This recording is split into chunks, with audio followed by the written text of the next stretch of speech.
The polished crystal glasses sparkled beneath the glow of a grand chandelier in my mother's brownstone dining room in Boston. My cousin Harper raised her Prosecco flute and tapped it gently with a dessert fork.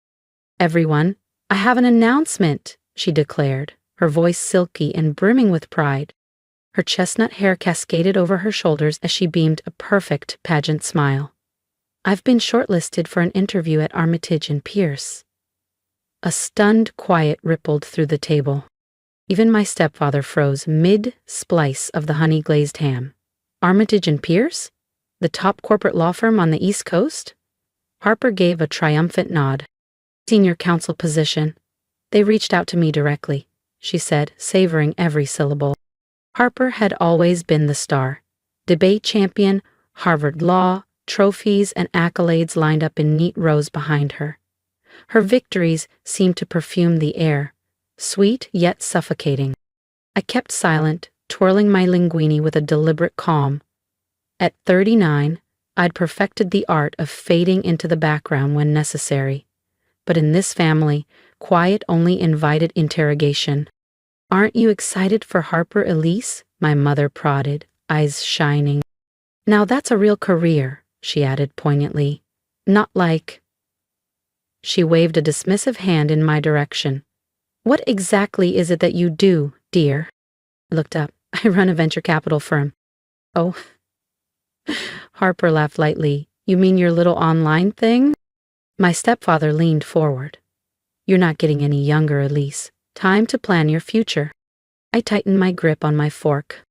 They didn't know about the billion-dollar IPO my firm was steering, or that my name would soon appear in headlines alongside Fortune 500 CEOs. Not yet.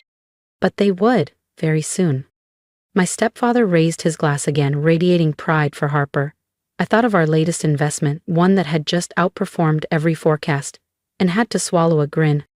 "So, when's the interview?" I asked, keeping my tone breezy. "Tuesday morning," Harper replied, a sly smirk playing at her lips. "Though honestly, it's pretty much mine. The managing partner insisted on meeting me personally." I nearly laughed. I remembered the email that started it all. Her resume had arrived in my inbox 3 weeks ago, labeled, "Another entitled candidate banking on connections. Final decision's yours, Miss Lawson." "Well," I said, pushing back my chair. "Best of luck, Harper." "I've got an early meeting," I said, slipping my phone into my purse. Harper let out a sharp laugh. "What, another Zoom call from your apartment?" He inhaled slowly. "Elise, when are you going to let this little independence phase go?" My stepfather chimed in. "I could have gotten you a job at Armitage years ago." I pictured the brushed steel plaque on my office door. "Elise Lawson, Managing Partner, Lawson and Steele Capital." "You're right," I said, collecting my coat. "Maybe it is time for a change." They thought I was giving in. They had no clue. During the cab ride back to my Back Bay condo, another thing they assumed I rented, I let my mind drift backward. 13 years ago, I'd finished my MBA and started quietly plotting my own path while Harper soaked up every spotlight. They'd dismissed my boutique firm as a vanity project, overlooked my small victories, and never noticed the struggling companies I'd turned around or the stealth acquisitions I'd engineered. 5 years ago, I'd acquired controlling interest in Armitage and Pierce through a web of investment vehicles no one bothered to trace. Tomorrow, Harper would stroll into my conference room and call me ma'am. So busy cheering Harper's every safe, tidy milestone, my family never realized their overlooked daughter had become one of the most influential women in venture capital. As the taxi pulled into my building's underground garage, my phone buzzed, a text from Harper. "You should visit Armitage sometime. Once they hire me, I'll give you the grand tour. It's a real firm. You'd be amazed." I chuckled softly, glancing up at the glow of my firm's name atop a neighboring high-rise. The corner office she'd bragged about in her cover letter was mine. Tomorrow would be revealing. Upstairs, I brewed jasmine tea and reread her resume. Impressive on the surface. Elite schools, steady promotions, polished references. But my research revealed more. The junior associates she threw under the bus. projects she claimed as hers. The cunning masked behind charm. Harper had always been a performer. Tomorrow she'd discover I was the playwright. Another text arrived, this time from my mother. "Sweetheart, don't feel bad. Harper's just had more guidance. Let us help you find something stable." I left it unread. In my home office, framed magazine covers surrounded me. Forbes, Bloomberg, Fast Company, Elise Lawson, the silent force behind Boston's billion-dollar deals. They'd never questioned why I'd stopped using my family's surname, or how I'd quietly taken over their precious firm. My final email before bed was brief. "Please schedule Miss Harper Whitaker's interview for 9 a.m. in my office. Make her wait 30 minutes before bringing her in." A small dramatic flourish, well-deserved. Tomorrow my family would finally see who I'd become when they weren't looking.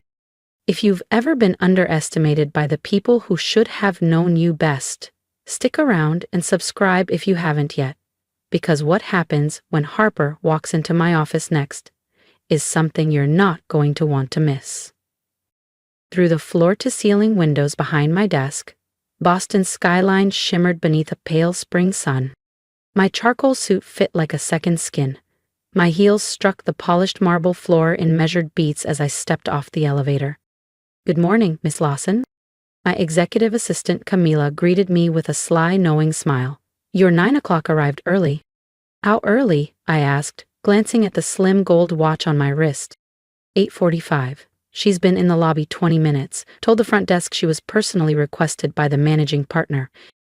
I placed my leather bag on the credenza and shrugged out of my trench coat. "Let her wait another 10. How's she doing?" Camila chuckled. "Demanded oat milk cappuccinos, dropped half the partners' names, and informed the reception staff that you're her confused cousin who still thinks venture capital is a side hustle." I couldn't help grinning. "Has she noticed the magazine covers yet?" "Hasn't looked up once," Camila said. "Too busy performing." Classic Harper. So consumed with projecting an image, she never noticed who was really running the show. The glass lobby walls were lined with press features, all of them about me, my story, my rise. "Oh, and she's been waving her resume around," Camilla added, dropping a folder on my desk. I ran a deep dive, numbers exaggerated, job titles puffed up. "And that legal award she brags about? It was your team's." I nodded, not the least bit surprised. "Like that 8th grade debate trophy? The one I wrote her speech for while she was practicing her pageant wave?" Camilla burst out laughing. "Exactly." "Send her up at 9 sharp, I said. And Camilla, have security save the lobby feed. I'd like a copy for my files." Right at 9, my desk phone buzzed. "Miss Harper Whitaker is here for her interview." "Send her in." The door swung open. Harper marched in confidently, until she saw me behind the managing partner's desk. Color drained from her face. "Elise," she choked. What are you doing here?" I turned my nameplate toward her with deliberate calm. "Good morning, Harper. Please sit. We have plenty to discuss about your application." "But I'm supposed to meet the managing partner," she stammered, voice faltering. I smiled. "You just did." "This would be me," I said evenly, folding my hands on the polished mahogany desk. "Elise Lawson." Harper slumped into the chair opposite me, her flawless exterior cracking at the seams. This can't be real. You're just some consultant. You work from your little apartment." "Actually," I said, leaning back, savoring every word, "I own this building, and 3 others in downtown Boston." I slid her resume across the desk. "And Armitage and Pierce? I've owned the majority stake for the last 5 years. Now, let's discuss your application." Harper blinked rapidly, struggling for air. You can't be the managing partner. You're nobody." I didn't flinch. "That's what all of you thought, isn't it?" Poor Elise. The invisible one. The backup plan. The girl with a side hustle. I watched as she twisted her hands in her lap. "Tell me, Harper, did you ever once ask what kind of consulting I did? Which companies I worked with? Or were you too busy reciting your own average achievements at every holiday dinner?" She lowered her gaze. I didn't. I nodded slowly. None of you did. You were too busy dismissing me to realize what I was building right under your noses. I opened her file. Now, this claim here, you single-handedly doubled your department's revenue? That's true, she blurted too quickly. But her eyes flickered with panic. Interesting, I said coolly, sliding a report across the table. Because your firm's annual growth last year was 30%, and according to your colleagues, the credit belongs to the junior associates you nearly forced out. Her face flushed scarlet. You've been digging into my record? I vet every candidate for senior positions. We have exceptionally high standards here. My desk phone buzzed. Camilla's voice floated through the speaker. Miss Lawson, your mother and stepfather are in the lobby. They're demanding to see you. Of course they were. Send them up, I said, calm as glass. Looks like we're overdue for a real family meeting. Harper shifted in her seat. Elise, listen. About last night. About everything I said. Save it, I interrupted, my voice quiet but diamond hard. I'm not interested in apologies born of fear. You all mocked me for years. Now you'll sit and see exactly who your underachieving cousin really is. The office door burst open. My mother and stepfather stormed in, faces twisted in shock and disbelief. Elise, my mother gasped, her pearls trembling against the collar of her silk blouse. What is happening here? Why are you sitting behind the managing partner's desk? Good morning, I said coolly, remaining seated. I was just reviewing Harper's application. I gestured toward the folder on my desk. You're welcome to stay. We're discussing qualifications, especially honesty and performance. My stepfather's voice cut in, sharp as shattered glass. This charade has gone on long enough. You're humiliating your cousin. I rose slowly, letting silence gather like a storm in the room. No, Richard, for once you're going to listen. I pressed a small button on my desk. Behind me, the frosted glass wall flickered and dissolved into a massive digital display. Charts, headlines, acquisition records, financial growth curves glowing in bold colors. Welcome to Armitage and Pierce, I said evenly. The firm you brag about at every cocktail party. The place Harper applied to, desperate for a seat at the table. The company rebuilt and transformed by the woman you all ignored. They stared, slack-jawed, as headlines rolled across the screen. Fortune, Bloomberg, Forbes, my name blazing in every one. This can't be, my mother whispered, collapsing into the nearest leather chair. All of this is yours? Every piece, I said, moving around the desk. That consulting firm you all ridiculed? It was only the beginning. While Harper was boasting about deals she barely touched, I was acquiring, restructuring, and leading entire industries. My stepfather finally croaked. Why didn't you tell us? I gave a thin smile. I did. You just never listened. Harper's voice cracked. Elise, if we'd only known. I raised an eyebrow. Exactly, if. I cut her off coldly. You care now because of what I've achieved, not who I am. This isn't pride, it's power, and now that I have it, suddenly I matter. I pressed another button. The display shifted again. Security footage flickered to life, capturing last night's dinner. Harper's voice rang out, confident and disdainful. He can't even land a real job. Stop, Harper whispered, face flushed. We get it. Do? I shot back, my voice sharp as steel. Because I've watched you stitch your career together from half-truths and borrowed credit. I've already spoken to your former partners.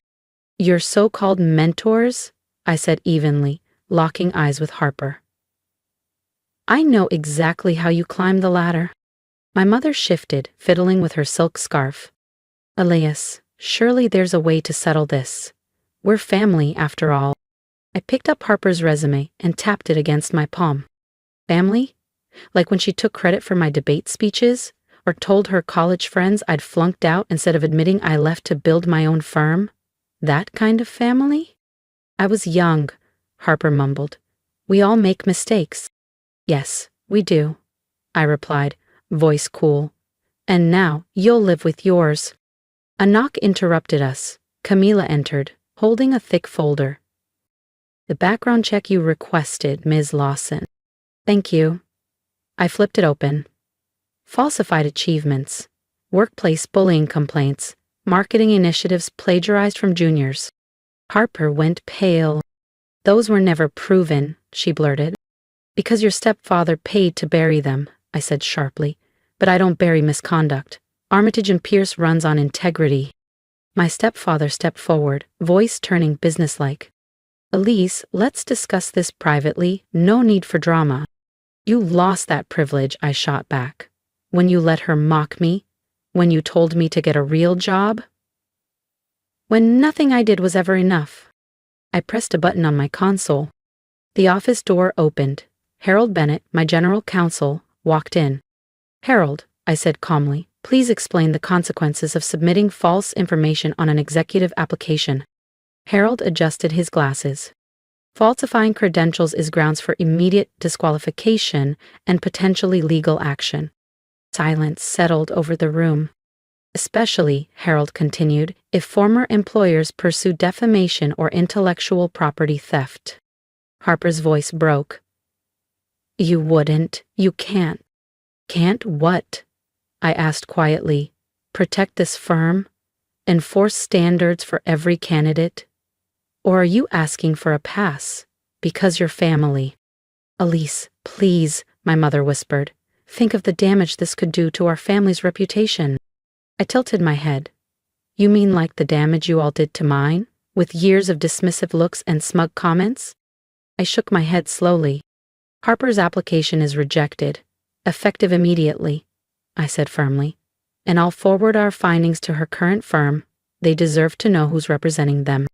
Harper crumpled, her tears genuine this time, the sound of consequences finally arriving. I turned to my mother and stepfather. "You should reflect on how you treated your daughters. One you praised despite deception, the other you ignored despite success." My stepfather's jaw tightened. "You're enjoying this, humiliating your own family?" "No," I said. "I'm doing what you never did, holding people accountable." I moved to the window, gazing out at Boston's skyline. The worst part? If any of you had paid attention, you'd have known. My name has been in the business press for years. You just never looked. I turned back. "Now, I have a board meeting. Harold will see you out. Harper, expect official notice, in writing." "Elise," my mother pleaded, voice trembling. "We're still family." "We're related," I replied, "but family requires respect, and I've had none." As they left, Camila slipped in with coffee. "You okay?" she asked gently. I opened my drawer, glancing at an old family photo. For the first time, I didn't feel small, not because of my mother or Richard, but because of my grandfather, the only one who believed in me without proof. "You know what, Camila?" I said, exhaling. "Yeah, I really am okay." Over the next months, everything shifted. Harper's firm investigated her past. The result? A resignation that wasn't voluntary. My mother and stepfather faded from society pages, their perfect image tarnished by truth. I kept building Armitage and Pierce, led acquisitions, mentored startups. Eventually, my story emerged, the managing partner who built an empire in silence while her own family called her a failure. 6 months later, I received a handwritten letter from Harper, an apology. She'd taken an entry-level job, her first without family favors. Months later, came a letter from my mother, humble and hesitant, wanting to know me. Not the fantasy, but the woman I'd become. I keep both letters in my desk beside my grandfather's photo, not out of sentiment, but as a reminder. Success isn't about proving others wrong. It's about proving yourself right. 1 year later, I was reviewing reports when Camila walked in with the latest issue of Forbes. The cover read, "Elise Lawson, The Power of Quiet Success." No scandal, no betrayal, just the story of what we'd built and how we were changing the industry. Because real success doesn't shout, it endures. If you've ever been overlooked or underestimated, drop me a comment below and tell me your story. Let's support each other in rising above the labels others give us. My advice? Don't waste energy proving people wrong. Focus on proving yourself right. Quiet strength builds empires no one sees coming.